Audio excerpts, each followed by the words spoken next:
to make a quick video about making a quick and easy PacMan style ghost movement with Raycast.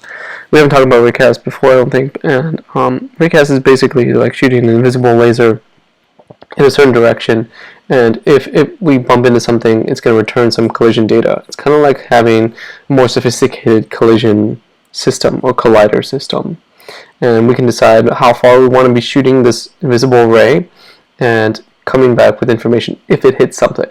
So this is really perfect if you have a ghost character that's moving in a certain direction. If it bumps into a wall or is about to bump into a wall, we want it to change directions and move in a different direction. In my system that I'm going to be demonstrating, our ghost is going to want to turn left or right when it bumps into something. So we're going to do some pseudo random direction changes. And we're going to be able to decide what objects belong to the wall layer, because that's the type of object that we're going to be checking for our array. So again, I want to make this fairly quickly, so we're going to dive right into it. One of the things that you should do before you start your follow along with me is to go and Google something like brick PNG, because we're going to use this to design our wall structures. I also pulled in some basic PacMan sprites, and you'll notice that there. I'm going to start this project now. I'm using this red ghost character. I'm going to drag him into the scene. Normally we might have it as a child of our ghost object. In this case, I'm just going to keep it simple and have the sprite belong to in the root. So we have our sprite renderer, that's our ghost, and we're going to add a couple things. We want our ghost to be moving around with a rigid body, 2D, and we're going to set the gravity scale to be 0. We're going to constrain and freeze the Z rotation. From there, let's drop that. We're not going to change the rigid body more as a component in the inspector anymore. So let's add a box collider, just so that our ghost has some boundaries, so that when it bumps into things. Cool. Now we have some of our basic starting bits. Let's start out by making a basic wall. I have the sprite, and normally when you pull something into Unity, the mesh type is tight. And in order to make it a tiling type of sprite, we should change this to full rect, and then hit apply. Now that we have that set, we can drag in our sprite, and it's going to appear at any given size. Let's just adjust it to something that is relative to our character. We can make our ghost bigger if we want to. Let's zoom into it. Our ghost is about, that's pretty good. And let's make our walls similar to that. And now that we set that to be full rect, we can select this wall and we can change the draw mode from simple into tiled. And what's cool about that is that if we originally had it in simple and we want to stretch this out, the whole sprite would be stretched out in that axis. But when we change this over to tiled, it's going to start repeating that sprite, and that's great because then we can make a lot of usage out of one single square. And if you pick out the right PNG, then it's going to make it look seamless, and you don't know where one ends and one begins. We can also stretch it out in the other axis. So you might have to make some adjustment if you notice that a portion of this is maybe fatter on one of these lines, like this is taller than the other ones. You could adjust that sprite so that it doesn't have one fat layer. Let's reduce that, and there's one of my walls, and let's go ahead and add a box collider to it. And you'll notice that once we added this thing, the boundary to that box collider is relative to the same size of the original sprite. And we need to change that collider to setting to auto tiling, and you'll notice that it snaps now to the size of the tiled sprite. So that's great, because then we're going to be able to control our character, our PacMan character, and allow our ghost to know where the boundary of this certain collider is. Let's create a couple layers. We want to add a layer that belongs to walls, and then one, for walls to begin with. That way we can have all of our wall objects belong to a certain layer. We want this ghost to be only looking for wall layers and ignore everything else. or be choosy about it. But as long as we have walls, then we can start from there. So let's create a couple more versions of this. I'm going to dupe this wall and bring it down here. And let's just start out by creating just the 4 walls. And again, we can adjust this now that we've turned it to tiling to be able to stretch out in different axes. Don't be too picky at the moment, just as long as we're creating some structure and the ghost will be able to know when the ray is hitting it, it should be changing direction. Cool. From there, we just select all these guys. And we're going to add them to the ghost layer, not the ghost layer, the walls layer, and then also give it a wall tag. Eventually we're going to need this tag. At the moment that's not too important, but go ahead and make that. Cool. Ghost. We're going to start creating a script that's going to dictate its movement. So let's go create a new script and let's call it ghost movement.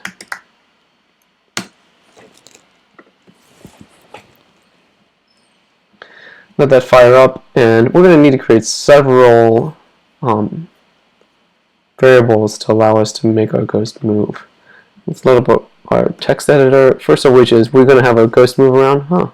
My editor is acting kind of funny. Let's close you. Open it back up.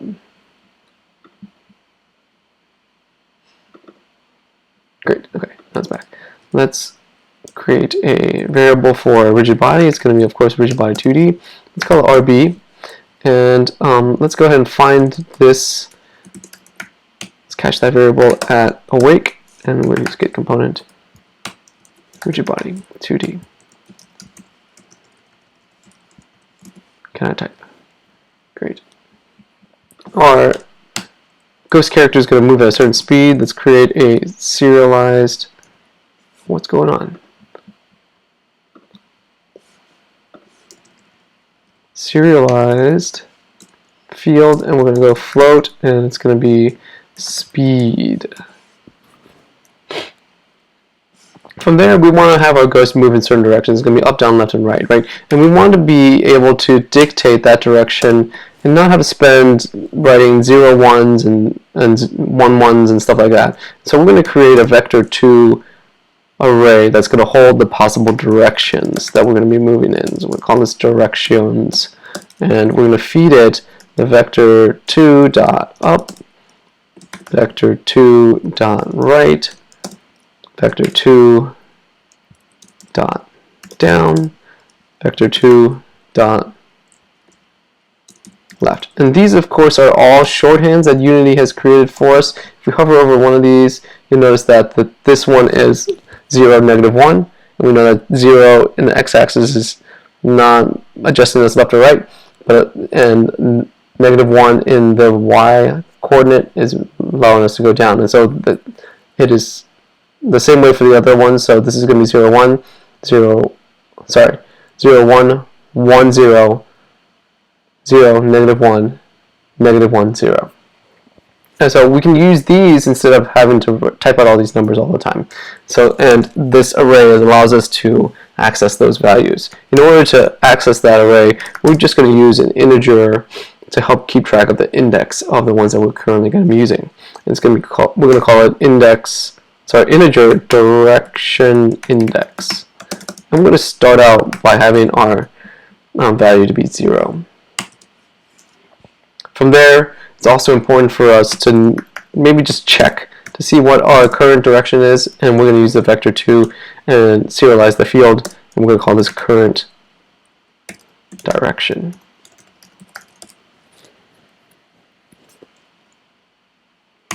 Or currenter, let's keep it short.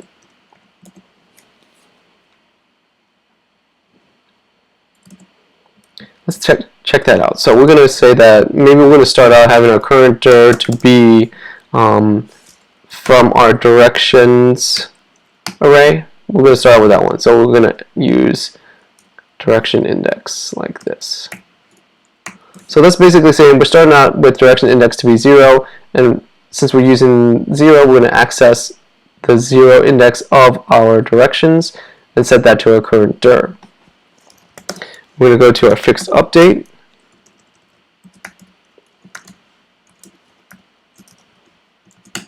and we're going to address our rigid body, and so we're going to add a force, and the force is going to be based on our current direction times our speed.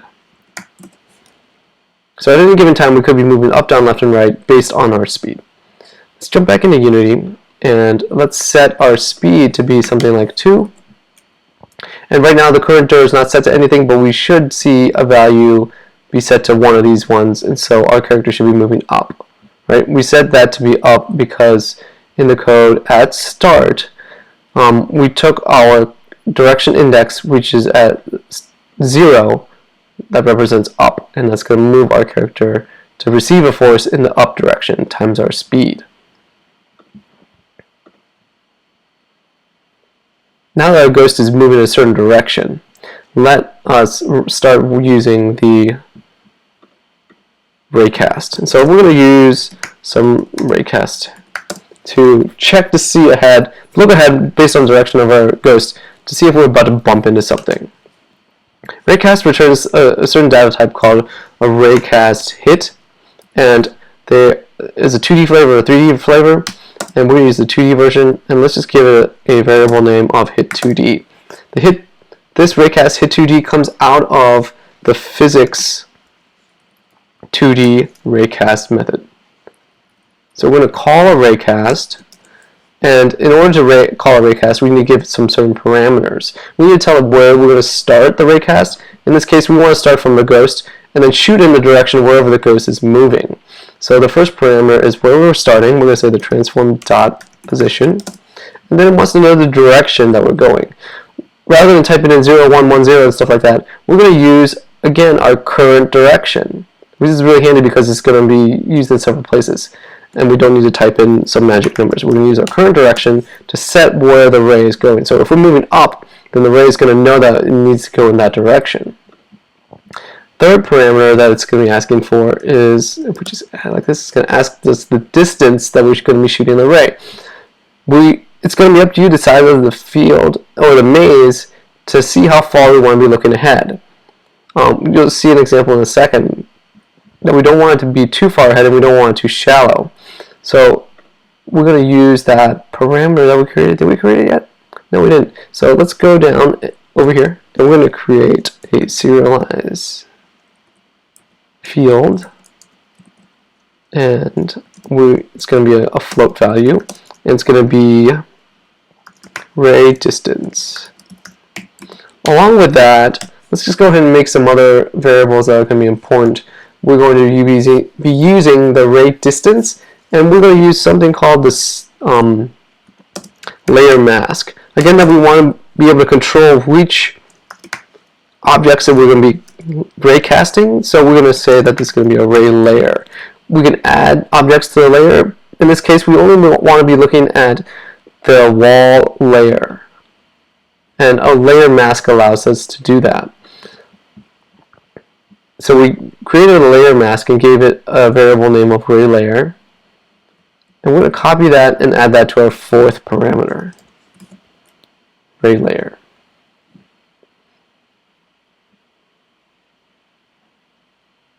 We're missing one value. Let's add the ray distance here.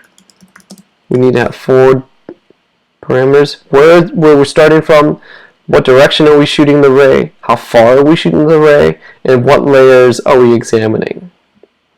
And all of that information is going to come back to this hit2D. Right? What's great about that is then we can write some conditionals to say that if we get some information from our hit2D, and we hit something that's a collider, then we can say that, oh, we hit something that belongs to the wall, because we're only examining something that belongs to the wall layer. We can print out something like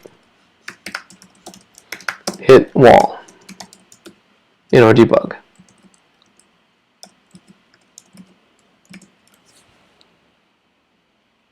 Cool.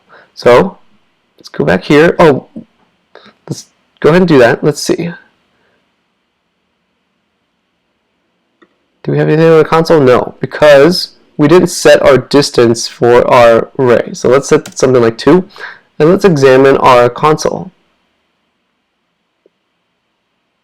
Do we hit anything? No, because we didn't change the array layer. We're not examining any layer. Right now it's set to nothing. So let's go ahead and check walls. You'll notice that we can check different ones if we want to, and we can add multiple. Now we have two things checked. We can in fact say everything, or we can be specific. We can go to nothing and then select walls. So now we're shooting at a certain distance. We're going to be moving up, and we're going to be looking at 4 objects that belong to the walls layer. Great, and now you notice that in the console we're spitting out, oh, we're hitting something with our array that belongs to wall. Our code is working. Great. One thing that's kind of annoying with Raycast is like you can't see it either in the game or the scene view. And one way to get around that is that we can use something called the debug.drawLine. And drawLine takes in the same parameters. We can feed it where we want to be starting from. So we're going to say transform.position. And then we need to feed it where the end value is. And this is a little bit different than these values here. So we need to go use vector3.endPoint. And that's going to be a value of the current direction times our array distance. We're going to take our endpoint and we're going to add it to our transform.position. And lastly, the last thing we can do is, since we're drawing a line, we can decide what color we want to be. So I'm going to just set it to be green. You can see that there's a whole bunch of other colors that you could use. And so let's test out this code now.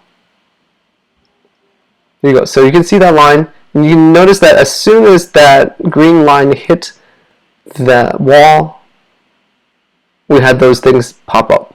And so we know that our code for our drawing our line, this just allows us to visibly debug the array. Let's change this and test this out. If we change our direction index to 1, that means we're going to be moving to the right and shooting to the right. We should see that matched up over here.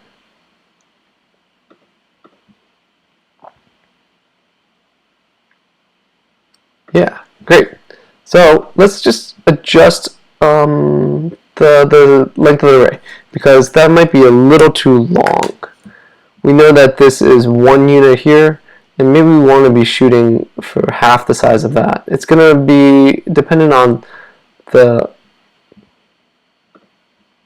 size of your map and your pieces.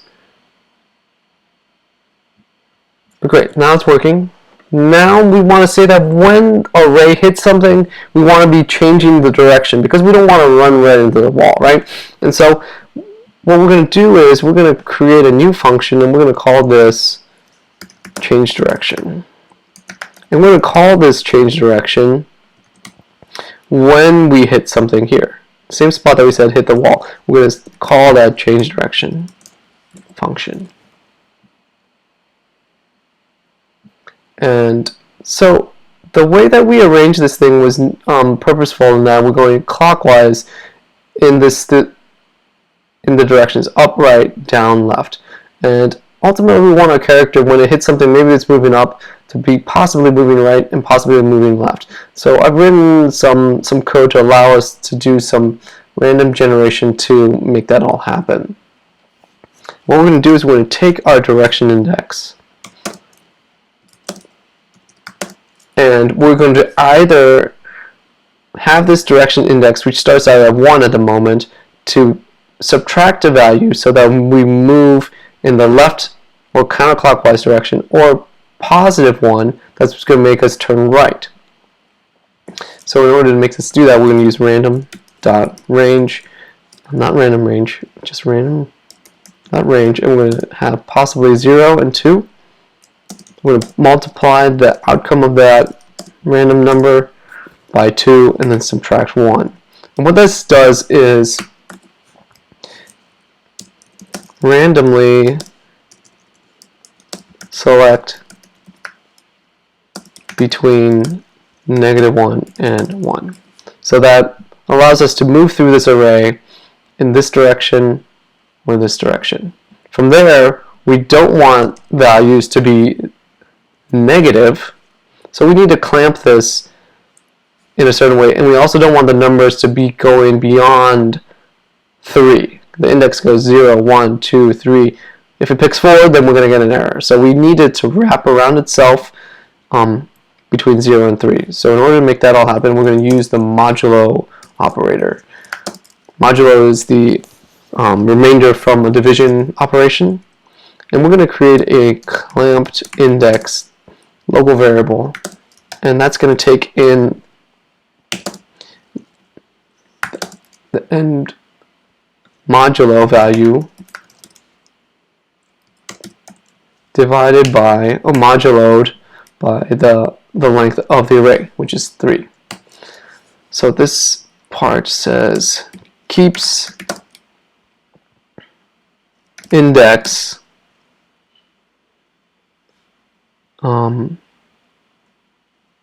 between keeps index from exceeding 3.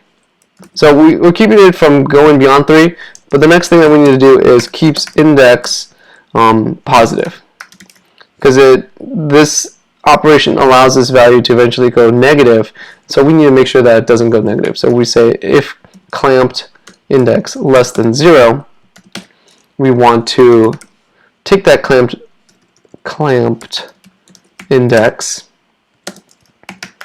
and just subtract it by the possible length here.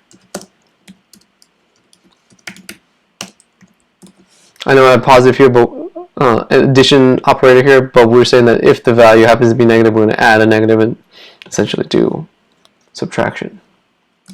Great. Now that we have that, we can tell our rigid body that if we are changing direction, we want to temporarily pause our movement. So we're going to set our velocity to be 0. That way we're not skating or having some sort of drift when we make our character move. We want him to move in really a square motion, and we can do that by setting our velocity to 0. Now it's kind of dirty, but it's probably the single line solution. And then we set our current direction to be the possible directions array using the clamped index. So the clamped index, we know, is not going to exceed 3 and never going to be less than 0. And so we can always slide in between these values here of up, down, left, right. And we're always going to move in a linear fraction between these sort of things. So we should never see our ghost just pop in from moving down to moving up. It's going to try to move either left or right before moving in the opposite direction. There, I think that's it. Let's try it.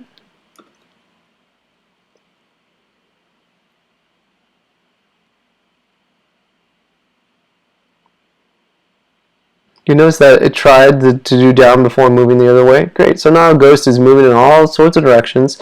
Let's make this maze just slightly more interesting, and then I'll let you guys go. Let's just duplicate this wall, drag it out over here, resize it really quickly.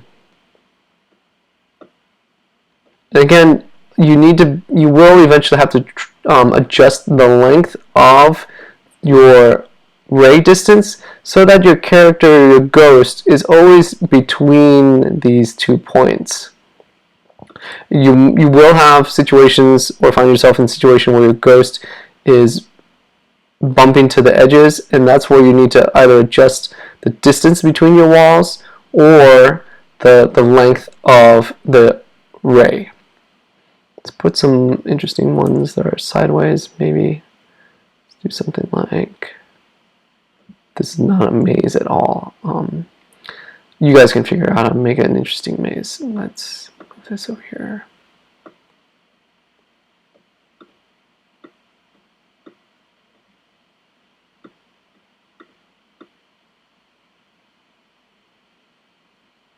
When I was designing this lesson, I made a much better maze earlier.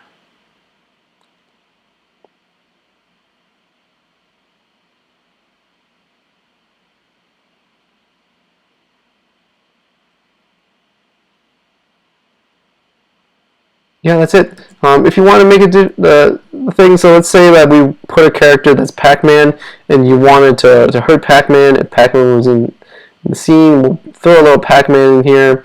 And what's important if we want to be detecting this Pac-Man? Let's give it a name, Pac-Man. And we, of course, want to give it a collider so that we know when we bump into it. We want to make sure that the Pac-Man belongs to the Pac-Man layer, and then also belongs to the PacMan tag. And just really quickly, we'll adjust some of this code to know when we bump into it. Right now, this code is just saying that if we bump into something that belongs to the Ray layer, and our Ray layer right now is looking for just walls. We want to add Pac-Man to it. And once we've added both of those, we just simply need to say that we are not just hitting the wall, but we hit wall or Pac-Man. So we need to be more specific. We can adjust this code. If walls and Pac-Man layer are selected, will return true for either.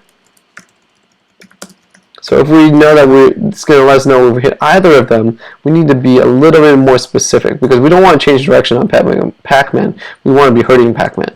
So we're going to say if hit 2D dot game collider dot game object dot compare tag. This is going to be wall. If it's a wall, then we want to change direction. And if this whole thing, if the object that we just hit has a tag of Pac-Man, then we might tell it to do something like deal damage. And let's just put a debug here. Let's get rid of this one and say that we hit Pac-Man here. And hopefully we run into it in this demo. So let's just put a couple in there.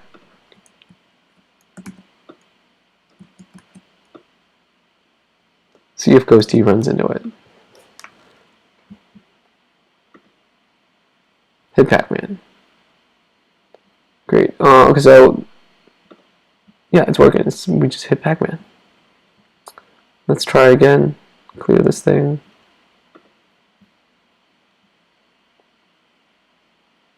Yep, you'll notice that it didn't. We didn't see anything in the console until we actually hit Pac-Man. Boom. Great. Hope this helps. Talk to you later. Bye.